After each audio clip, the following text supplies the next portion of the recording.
Imagine this. It's late at night. The hospital is silent, the hall's empty. The only sound is the faint hum of fluorescent lights, buzzing like a warning. In the mortuary, the air is cold, the stillness absolute. This is a place where the dead are meant to rest in peace, where families trust that their loved ones will be treated with dignity. But for one man, it was a playground for unspeakable horrors. His name, David Fuller. A name that would soon become synonymous with pure evil.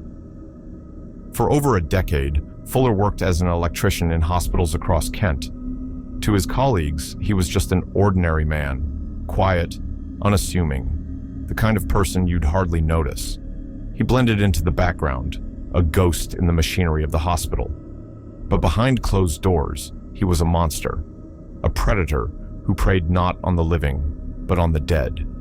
In the very places where the deceased were meant to be treated with respect, Fuller committed acts so vile, so depraved, they defy comprehension. But his crimes didn't start there. Decades earlier, in 1987, Fuller's darkness had already begun to surface. The town of Tunbridge Wells, a quiet, picturesque place in Kent, was about to be shattered by a series of brutal murders. Two young women, Wendy Knell and Carolyn Pierce, would become the first known victims of Fuller's twisted desires. Wendy Knell was just 25 years old when her life was violently taken. She was found in her apartment, the scene so gruesome it left even seasoned detectives shaken. Just months later, Carolyn Pierce, 20 years old, met a similar fate. She was abducted from her home, her body discovered weeks later, miles away.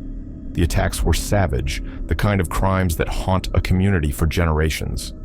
The killer left no trace, no clue, just a trail of terror and unanswered questions. For over 30 years, the case went cold. The families of Wendy and Caroline were left without justice, their grief frozen in time. The town of Tunbridge Wells tried to move on, but the shadow of those murders lingered, a dark stain on its history. Then, in 2021, a breakthrough finally came. Advances in forensic science linked the murders to one man, David Fuller. And when investigators dug deeper, they uncovered a nightmare far worse than anyone could have imagined. Fuller wasn't just a murderer, he was a necrophiliac. For years, he had been abusing the bodies of deceased women and girls in hospital mortuaries. Over 100 victims, their lives already tragically cut short, were violated in the most horrific way imaginable. The very places meant to care for the dead had become a hunting ground for a monster. The details are almost too disturbing to comprehend. Fuller would sneak into the mortuaries at night, using his position as an electrician to move unnoticed. He meticulously recorded his crimes, keeping thousands of hours of footage and photographs, a chilling archive of his depravity. The victims ranged in age from 9 to 100 years old, their bodies defiled in the very place they should have been safe. When the truth came to light, the public reaction was one of sheer horror. How could this have happened? How could one man operate in plain sight for so long, his crimes hidden in the shadows? The hospitals where Fuller worked were supposed to be places of healing, of safety. Instead, they became the backdrop for one of the most shocking cases of abuse in modern history. Fuller was eventually arrested, and in December 2021, he pleaded guilty to the murders of Wendy Knell and Carolyn Pierce, as well as 51 counts of sexual abuse of corpses. He was sentenced to a whole life order, meaning he will never be released from prison. But for the families of his victims, justice came too late. The scars of his crimes will never fully heal. This is the story of David Fuller, a man who hid in plain sight, his crimes buried in the shadows for decades. A man whose actions force us to confront the darkest corners of human nature, and a case that raises haunting questions. How could this happen? How many more monsters are still out there, waiting to be uncovered?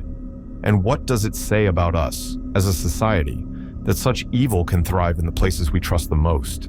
This is not just a true crime story, it's a nightmare, and it's one that will stay with you long after the lights go out. And that, my friends, is the horrifying story of David Fuller, a man who turned places of healing into hunting grounds, and whose crimes remind us that evil can hide in the most unexpected places. Thank you for watching this deep dive into one of the most disturbing true crime cases in modern history. If you found this story as chilling as I did, don't forget to like, comment, and subscribe to Fablescope. For more terrifying tales and dark mysteries, hit that notification bell so you never miss a video, and let me know in the comments. What do you think could have been done to prevent something like this from happening?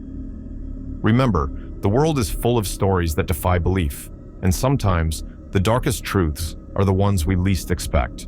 Until next time, stay curious, but be careful where you look. You never know what might be lurking in the shadows. Signing off from Fablescope. Stay safe, and I'll see you in the next video.